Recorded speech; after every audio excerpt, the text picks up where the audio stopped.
बहन करा घर में पैखाना बन के रही तो सरेह में गार देखा के नानू जती हगे साला मुखिया भेटाओ ना मुखिया से दुखिया बना देनी तो हमरो नाम गरई गाड़ू ना।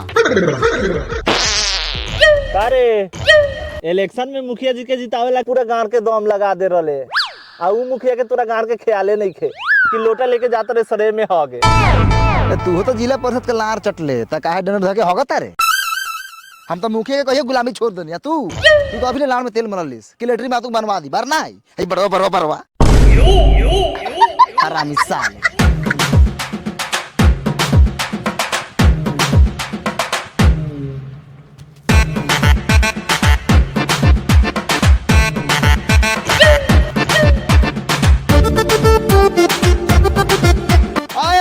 मुखिया जी रे रुकी महाराज आओ तनी बहुत जरूरी काम बा। रुकी आगे सर्व रे बोला था बात कौन सा भाई। मुखिया जी साला खिसाइलिया बता।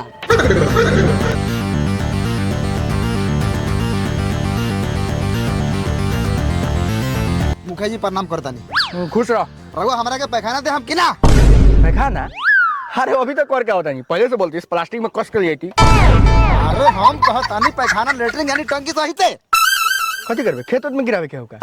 अरे मुखिया जी सीट पे बैठ के फैसिलिटी से होगे वाला इज्जत कर जब होगी तो आर करना लौके ऊ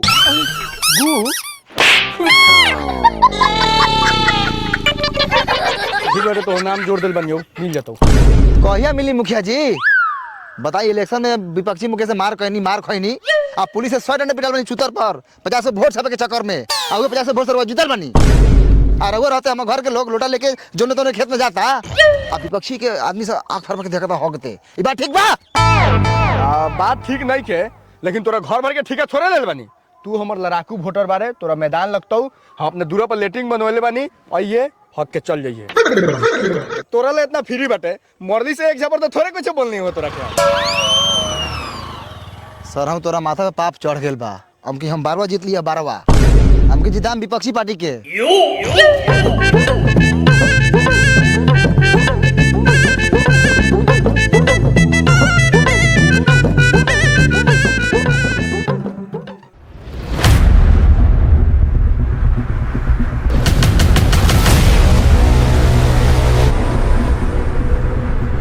मुखिया जी 6 गो बाल बच्चा बा 2 गो मर्द मेहरानू बानी सब माल जाल बा बकरी पटरू बा सब गोड़ा एके गो घरों में कोचाए रहिले 12 गरीब बानी ये गो इंदिरावास दीवाना दिया हमर जुजिया आवाज ले बा बहन से को इतना तो कमाइबे कर ली रोज मीट मछली खाइबे करे तोरा इंदिरावास के काज बस बारे उहे नु मीठो मछली के खाल गर्मिया बेकार कर देवले मोरई में गोरई धरा में ना बनले।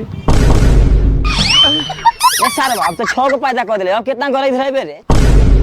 ए भांचोदा तू चुपचाप रह ना मुखिया जी के दहिनार रउगा बोली इंदिरावास दे हम कि ना दे हम इंदिरावास को ना हमरा बाप के घर से छोड़े होला सरकार के फंड बाटे जब जाए तो जा दे हम। और हाँ सुंदर औरत के दे तोहर मुंह थोड़े तो रखना दे।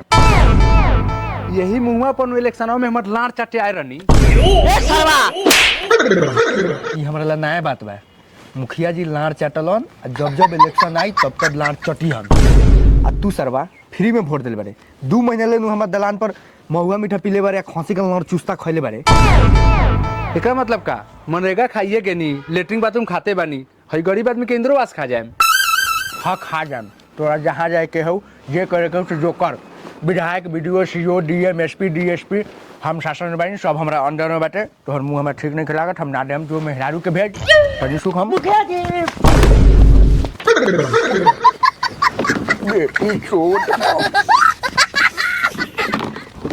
मुखिया जी कहीं तो मार दी मुखिया जी सरवा के कथी हो रे बहन चोद। मुखिया जी माफ कर जाओ जोश में गलती हो गेल का। बहन चोद ज्यादा जोश चढ़ गेल बा तोरा।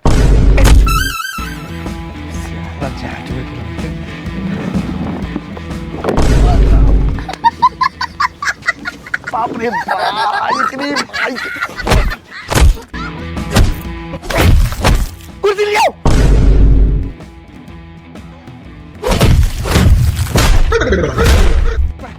हाँ मुखिया जी हम कथी कहनी हो मुखिया जी माफ कर जाओ, गलती हो गई। अरे बाप रे बाप, माई रे माई, बहुत तकलीफ में बानी अब बाबू। अरे भाई रे भाई, हाँ बाप रे बाप, बहुत तकलीफ में रे भाई। अरे अरे अरे तकलीफ तोरा का बताओ ना। मुखिया जी बहुत तकलीफ का दिक्कत बा बोल ना। मुखिया जी समझ में लग गया हो, तुम जी की मर जाई, जिंदगी में क्या करो मुखिया जी, बड़े तकलीफ। अच्छा नौकरी के टेंशन में तोरा, बढ़िया से पढ़, 10 लाख रुपया दिए हम पर भी लगा दे। ना ना मुखिया जी, नौकरी वाला बात नहीं खे, हम बहुत दुख में वाले मुखिया जी। मार बहन चोदवा जन दूध के दाल के बस थारो कथि मिलो। मुखिया जी हमारा रात में नींद नहीं के पड़त, दिन में मन नहीं के लागत, हमर देह कुछ खोजता। खोजता मतलब कथि खोजता? माल खोजता। हम कन्हा की बेटी पर लाइन मारी ले, रउआ अपन पैर भी लगवा के पटवा दियो। तोरी बहिन करे के लइका महान चदवी राशन हसे पर भी लगा के 5 किलो ज्यादा दिवा दी। दलार पला वादा कइले रहनी इलेक्शन के बेरी कि हम जी जाम तो तोनी के सारा दुख दूर कर दे। हम ये दुख बा पूरा करी। तोरा के लड़की पटवाई दूर करी देते हैं। मुखिया जी और यह अगला इलेक्शन में नोट ली हो। मुखिया जी हमर काम करना दिया। अरे मर्दे हम तोरा के कई बेर कहनी है, तोहर मुंह नहीं खे देवे लायक, फंड अभी नहीं खेल जाना मिली। मुखिया जी ऐसे बोलो तो पूरा घोंटे खराब हो जाए, नहीं खेले तो कह दी बाद में दे, हम बात के टार दी। ओ भोला भाई सुना ना, ओ भोला भाई, अरे मर्दे खिसिया तरह तू, हम तोहनी के लइका बानी, सेवक बानी तोहनी के, जथी कहबो तोहनी के इशारा पर नाचे के बा। आवा है ने मुखिया जी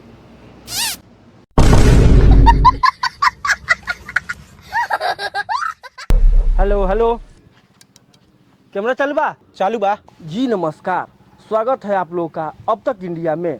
तो अभी मैं आ चुका हूं भटियारपुर गांव में, जहां पर देख सकते हैं एक पीसीसी रोड बन रहा है, जहां पे मुखिया का सरासर घोटाला दिखाई दे रहा है। तो बताइए यहाँ का कितना दबंग मुखिया है, सरासर घोटाला हो रहा है, फिर भी यहाँ कोई बोलने वाला नहीं है। आखिर कब तक लोगों का शोषण होता रहेगा? कहीं ना कहीं हम लोगों को आगे आकर आवाज उठाना ही पड़ेगा। यहाँ कोनो बहन चोद दिखाई नहीं खिन दे। भटियारपुर गाँव में सब साल भटियारे बका। हाँ एक भाई दिखाई देवत रहन। अच्छा भाई बताओ, जो मुखिया जी द्वारा रोड बनता वो आपको सही दिखाई दे रहा है? बिल्कुल सही दिखाई दे रहा है। हमारे मुखिया जी की कृपा है कि इस गली में रोड पास हुआ है, और तू बहन चोद विपक्षी से घूस लेके आया है। अभी मुखिया जी के बोला लावता नहीं और तोहर उपाय करवावता नहीं। हम मतलब बहन चोद एक ठप्पा मार के चल दे। अब इसका बात गुजेगा, मुखिया जी को हम पानी नहीं पिया दिए तो एक रिपोर्टर का बच्चा नहीं। कैमरामैन चलो आगे, दूसरा आदमी बा, चलो वहाँ पर बात करल जाए। तोहनी मुखिया जी के आदमी होबे, मुखिया जी तोहर घर चला देव तो हम मुखिया जी के लार चाटे ना जाइले। कहाँ यहाँ कुछ ईमानदार आदमी लौकता तो बताओ चाचा, जो रोडवा बनता एमे तोरा कुछ कमी बुझाता कि ना? कमी एमे तो पूरा सरवा कमी ही कमी बा। सरकार के तरफ से फंड आयल बा 12 इंच ढाले के। हनिया बा तू, हनिया बा भाई देखो ये हमार लाल इंच ढलाया है। हाय रोड बा ना में गिट्टी वाला सीमेंट बा, खाली बालू से ढलाया है। मुखिया दोगला है, दबंगई करले, ओकरा द्वार पर जाबा नु बंदूक लेके बैठा रहले। मुखिया जी अपने फंड से न बनवावत रहन, रोड के नामे लोन पर चलता ना बनवैतन तो।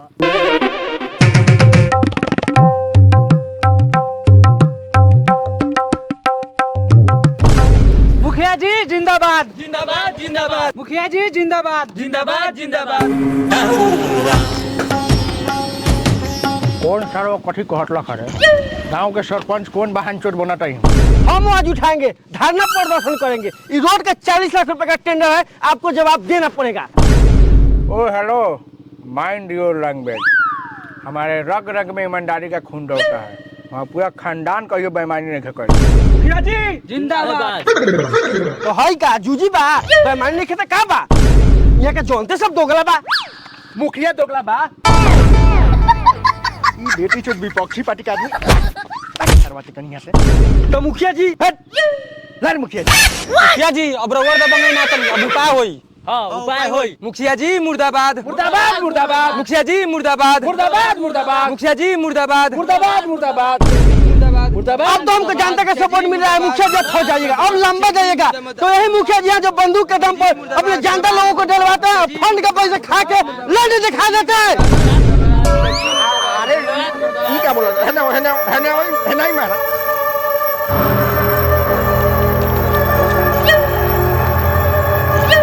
अरे मुखिया जी बहुत ज्यादा मोटा रोड ढलवा दिल बनी, इतना मोटा रोड कहाँ ढला ले? हमरा तो बुझा तो अपने के पुलिस से पैसा लागे बहुत लागल बा, मतलब बहुत ज्यादा पैसा। इतना क्षेत्र घूमनी, ये क्षेत्र लेखा विकास के भेला ही नहीं के। तो भाई लोगन ऐसा मुखिया आज तक तो नहीं कोई ना मिलल बा आ ना मिली, काहे कि जितना विकास कोई लेबा क्यों ना करी। कैमरामैन कैमरा बंद कर, ना लगाओ। मुखिया जी जिंदाबाद। प्रणाम प्रणाम, सब के प्रणाम बा, सपोर्ट बनौले रखी, अगला साल में हाईवे निकाल देम। प्रणाम। मुखिया जी जिंदाबाद, मुखिया जी जिंदाबाद, मुखिया जी जिंदाबाद, मुखिया जी जिंदाबाद। कार बहन चतरा भौरले हमनी के तरफ आ चल गेले मुखियावा के तरफ, उनका ले जाके गारोड़ दे देले हुआ का।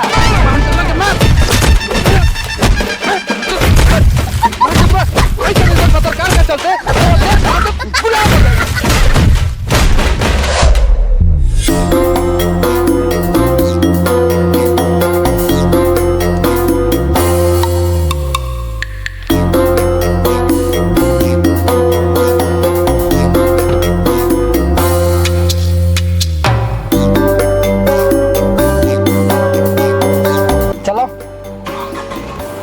मुखिया जी, मुखिया जी रोकी, मुखिया जी, मुखिया जी, मुखिया जी। का कहो ना, का बात बा? मुखिया जी बड़ी तकलीफ में बनी। अरे क्या बोल रखा? माई गुजर गेली ना। बहुत दुख के बात बा। अच्छा ठीक है, मौजिल चल चलाम। मौजिल नहीं जाएगा, कुछ मदद कर देती। जाना हमरा गोसवनिया में से दुगो डांट काट लिया। मुखिया जी रउआ नहीं समझत, आर्थिक स्थिति बहुत खराब बा। ओ समझ गए, रुक मोबाइल दो। अच्छा बिहाने तो क्रिया करम ई सब होई तो जा जोगिंदर के दुकान में हम फोन कर देबो, तहीं तोरा आटा चाउर दाल मसाला वसाला जितना मन तितना तू ले लिया। उठाइए ना। हेलो जी, प्रणाम मुखिया जी। प्रणाम प्रणाम। कहनी है कि विनोद के थोड़ा माई गुजर गेली ना, तो जात रहन दुकान पर दे दिया, थोड़ा हुए जे लागी से दे दिया मंगियन से। जी ठीक बा, हम दे देता नहीं। हम क्या सुनी ना, पहिल का हिसाबवा में कुछ बाकी रखा पैसा भेजवा देती। कथी बकिया का?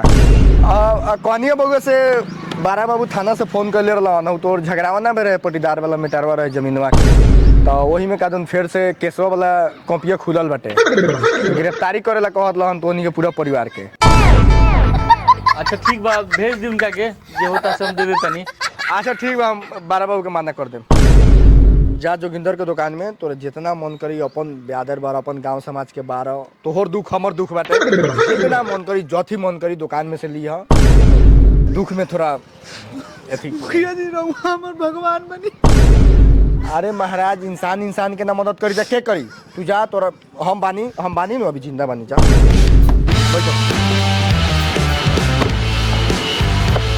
क्या बोले बगो? उठाइए ना।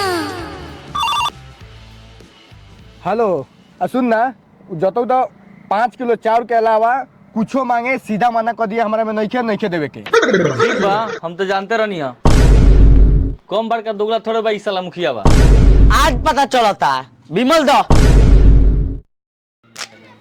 हे मर्दे, एगो 10 गो दो। ये साला लइका नु बारे मर जाबे। लइका बानी, हम बापे सरवा दोगला बा, हमर शादी कर दे रही तो हमरा से जवान हमर बेटा रही दहने यार बाटे चलल।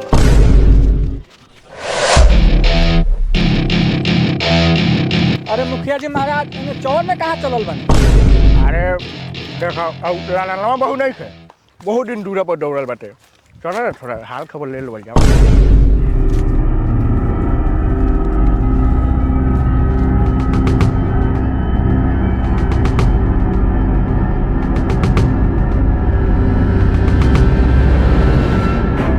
अरे साला तो बसवारी में कथी करता है रे? कांच कुमार लइका बानी तो बसवारी में का करम रउआ नहीं के बुझा।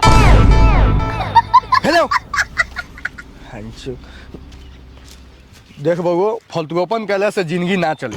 हम नहीं की चाहत से हमरा क्षेत्र का लड़का कोनो फालतू बनो। तोरा का चाहिए बोल? नौकरी चाहिए, प्राइवेट के नौकरी धरा दी, सरकारी के बिजनेस करला कोनो तोरा के फंड दे दी, बोल तोरा का चाहिए? मुखिया जी हे उम्र में ये सब लेके हम का करब? अपना बॉडीगार्ड से एक बार गाड़ दीवाना दी। तोरी बहिन करा के लइका बहन चो मार सरवा मार। बाबू बहन चोत अरे बहन चोत दे दे के जुजुआ दरे साफ सुटर नु बानी एक्के गोली में गांठ चनका दे। अरे सका शांत शांत, ई सब गंदी ना लगे, कीड़ा हम मुंह ना लगे के मादर चो। चल जल्दी का रे कोढ़िया पुत्र चढ़वा अपना बापा के घर पर चल पड़े साथ दूध खाल खाल तोरा गाड़ी में निकाल दे। उधर उधर जल्दी मैं रुक ना उतरा तानी। उधर तो मार के तोर जूतर फुला दे। उधर कोहे जाए में गांठ फटे आ चढ़ जब तू के गाछ पर चल कोनोल कर दिन में कोनोल कर चल।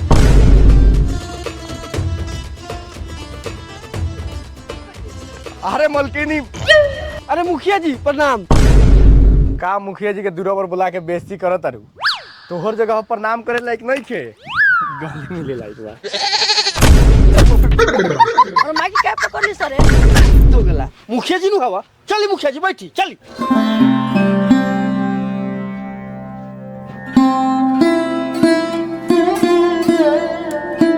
का एगो मोरइये बाटे अभी ले घर ना बनल का है? रउआ लगे दौड़ते दौड़ते तो गोड़ के तारवा खिया गेल, लेकिन अपने से इंदिरावास को पास ना भी। अरे कैसे इंदिरावास पास ना होई? रोगर इंदिरावास पास ना होई। सब जी जी चल बउआ तोरा के चॉकलेट खिया के ले आई। आई थोड़ा एने घरवा का निरीक्षण कर लेवल जाई। अरे इतना दिन से तो तू घूंघट में आवत लियो, तो कहाँ से इंदिरावास पास हुई? मेन खूबसूरती तो अबे झलकता है। पानी पियम पानी हम तो तोहर जवानी पियम करे जा।